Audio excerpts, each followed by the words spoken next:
Baghdad's high-security green zone has been hit by shelling.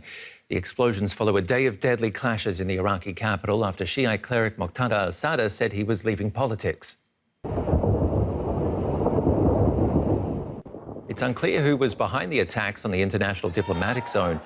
Earlier in the day, at least 23 of Sadr's supporters were killed amid clashes after crowds stormed the presidential palace inside the green zone. The violence comes as Iraq remains gripped in a political crisis that has left it without a government since elections last October.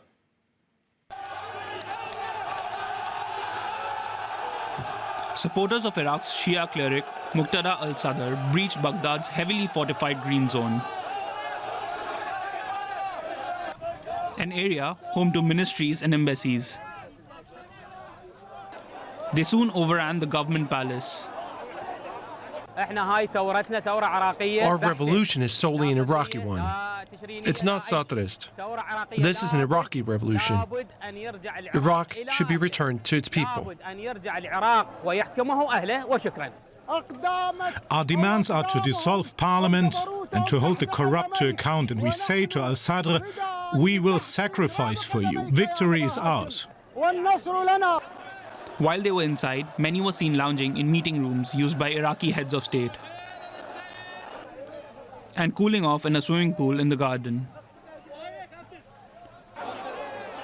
They were soon driven out by security forces using tear gas and gunshots.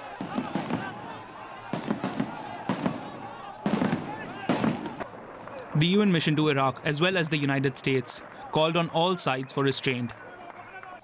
The flare-up of violence follows months of political deadlock in Iraq.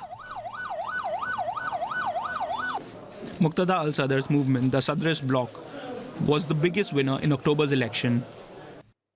But he failed to form a government that excluded his Shia rivals close to Iran. He withdrew his lawmakers from parliament in June. His followers have since been staging a sit-in outside the parliament, calling for fresh elections.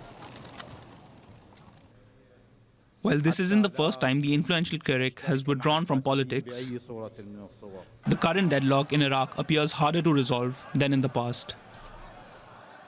DW spoke to Daniel Serwer, a professor at the Johns Hopkins School of Advanced International Studies. We asked him why it hasn't been possible to form a government in Iraq. There's a splintering of political groups in Iraq, and Moqtada al-Sadr was unwilling to form a broad coalition. He wanted a majoritarian government. Iraq has been ruled by broader coalitions since the American invasion. There comes a time for a majoritarian government in a place like Iraq, but he didn't have the votes. And that's what really counts.